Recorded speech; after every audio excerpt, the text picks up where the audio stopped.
ಅಪರಾಧಿಗಳಿಗೆ ಜಾಮೀನು ಕೊಡಿಸುವ ಉದ್ದೇಶದಿಂದ ನ್ಯಾಯಾಲಯಕ್ಕೆ ನಕಲಿ ಆಧಾರ್ ಕಾರ್ಡ್ ಮತ್ತು ಪಹಣಿ ಪತ್ರಗಳನ್ನು ಸಲ್ಲಿಸಿ ವಂಚಿಸುತ್ತಿದ್ದ ಆರೋಪಿಯೊಬ್ಬರನ್ನ ಭಟ್ಕಳ ನಗರ ಠಾಣೆ ಪೊಲೀಸರು ಮಂಗಳೂರಿನಲ್ಲಿ ಬಂಧಿಸುವಲ್ಲಿ ಯಶಸ್ವಿಯಾಗಿದ್ದಾರೆ.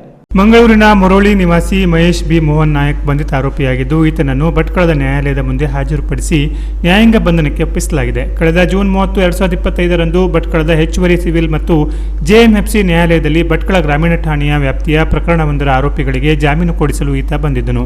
ಈ ವೇಳೆ ಜಾಮೀನು ಪ್ರಮಾಣ ಪತ್ರ ಜೊತೆಗೆ ಲಗತ್ತಿಸಲಾಗಿದ್ದ ಆಧಾರ್ ಕಾರ್ಡ್ ಹಾಗೂ ಪಹಣಿಯನ್ನು ನ್ಯಾಯಾಲಯದ ಶ್ಯೂರಿಟಿ ಮ್ಯಾನೇಜ್ಮೆಂಟ್ ಸಿಸ್ಟಮ್ ಮೂಲಕ ಪರಿಶೀಲಿಸಿದಾಗ ಅವು ಸೃಷ್ಟಿಸಲಾದ ನಕಲಿ ದಾಖಲೆಗಳು ಎಂಬುದು ಸಾಬೀತಾಗಿತ್ತು. ದಾಖಲೆಗಳ ಪರಿಶೀಲನೆ ನಡೆಸುತ್ತಿರುವಾಗಲೇ ವಂಚನೆ ಬಯಲಾಗುವ ಸುಳಿವು ಸಿಕ್ಕ ತಕ್ಷಣ ಆರೋಪಿ ಕೋರ್ಟ್ನಿಂದಲೇ ಪರಾರಿಯಾಗಿದ್ದನು.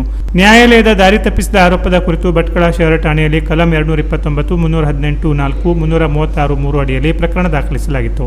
ಅಂದಿನಿಂದ ತಲೆಮರೆಸಿಕೊಂಡಿದ್ದ ಆರೋಪಿಗಾಗಿ ತೀವ್ರ ಶೋಧ ನಡೆಸಿದ ಪೊಲೀಸರು ಇದೀಗ ಮಂಗಳೂರಿನಲ್ಲಿ ಆತನನ್ನು ಪತ್ತೆ ಹಚ್ಚಿ ದಸ್ತಗಿರಿ ಮಾಡುವಲ್ಲಿ ಯಶಸ್ವಿಯಾಗಿದ್ದಾರೆ. ಮೇಲಾಧಿಕಾರಿಗಳ ಮಾರ್ಗದರ್ಶನದಲ್ಲಿ ಭಟ್ಕಳ ಶಹರ ಠಾಣೆಯ ಪಿಐ ದಿವಾಕರ ಪಿಎಂ ಅವರ ನೇತೃತ್ವದಲ್ಲಿ ಪಿಎಸ್ಐ ನವೀನ್ ಎಸ್ ನಾಯ್ಕ್ ಮತ್ತು ಸಿಬ್ಬಂದಿಗಳಾದ ದಿನೇಶ್ ನಾಯ್ಕ್ ಹಾಗೂ ಮಹಾಂತೇಶ್ ಹಿರೇಮಠ ಅವರು ಈ ಯಶಸ್ವಿ ಕಾರ್ಯಾಚರಣೆ ನಡೆಸಿದ್ದು, ಆರೋಪಿ ಪತ್ತೆ ಹಚ್ಚಿದ ಪೊಲೀಸ್ ತಂಡದ ಕಾರ್ಯವನ್ನು ಹಿರಿಯ ಅಧಿಕಾರಿಗಳು ಶ್ಲಾಘಿಸಿದ್ದಾರೆ. Canara plus news, Bhatkal.